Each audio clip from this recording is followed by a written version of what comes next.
Hello my dear friend, welcome back to your channel. तो आज की इस वीडियो में हम करने जा रहे हैं MCom second year MCA first के यूनिट नंबर 3 जो है ऑर्गेनाइजेशन स्ट्रक्चर एंड इफेक्टिवनेस।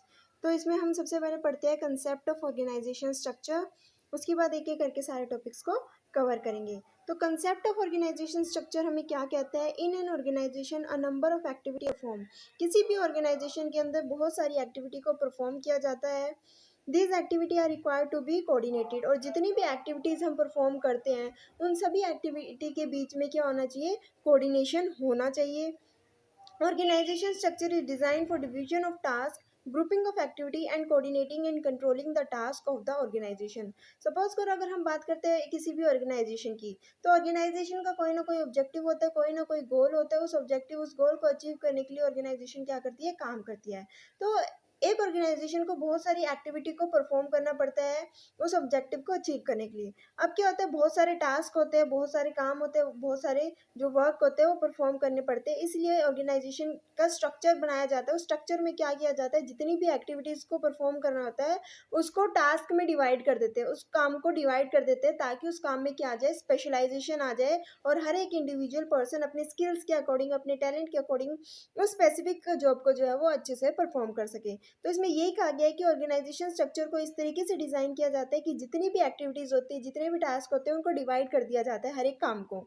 अब जो सेम नेचर के टास्क होते हैं उनको ग्रुप कर दिया जाता है and coordination and controlling the task of the organisation. उसके बाद क्या किया जाता है? जितने भी टास्क है, जितने भी ग्रुप है एक्टिविटी के, उनके बीच में क्या किया जाता है? कोऑर्डिनेशन किया जाता है, ठीक है। और साथ ही साथ कंट्रोल भी किया जाता है कि जितना भी काम हो रहा है ऑर्गेनाइजेशन के अंदर वो सारा सही से हो रहा है या नहीं हो रहा है। अगर कंट्रोल इसीलिए किया जाता है अगर किसी भी चीज़ में, किसी भी एक्टिविटी में कोई प्रॉब्लम आ रही है तो उसको सोल्व किया जा सके, ठीक है। तो ये था हमारा ऑर्गेनाइजेशन स्ट्रक्चर। अब क्या कहा है कि structure organisation employs following things. Structural organisation में कुछ थिंग्स होती है, कुछ चीज़ें इम्प्लाई करती है। वो क्या क्या है? फर्स्ट है formal relationship with well defined duties and responsibility. एक फॉर्मल रिलेशनशिप एस्टैब्लिश होता है, सब पहले से ही पता होता है कि किसकी क्या ड्यूटीज़ है, किसकी क्या रिस्पॉन्सिबिलिटी है, क्योंकि काम को इस तरीके से डिवाइड कर दिया जाता है, इस तरीके से ग्रुपिज्म किया जाता है। हर एक इंडिविजुअल को उसके स्किल्स के अकॉर्डिंग, उसके टैलेंट के अकॉर्डिंग, उस स्पेसिफिक जॉब्स की रिक्वायरमेंट के अकॉर्डिंग उसको काम दिया जाता है।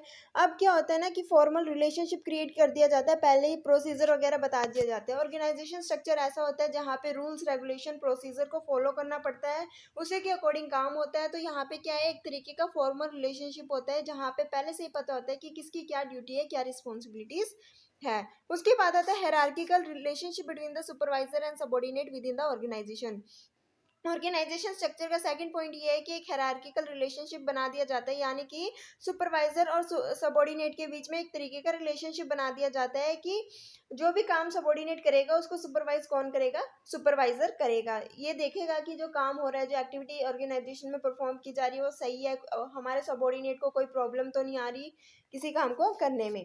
उसके बाद आता है टास्क और activity assign to different person and the department coordination of the various task and activity. अब क्या होता है कि डिफरेंट डिफरेंट डिपार्टमेंट बना दिए जाते हैं, डिफरेंट डिफरेंट एक्टिविटी को ग्रुपिज्म कर दिया जाता है ताकि हर एक एक्टिविटीज़ के बीच में क्या हो? कोऑर्डिनेशन बन सके।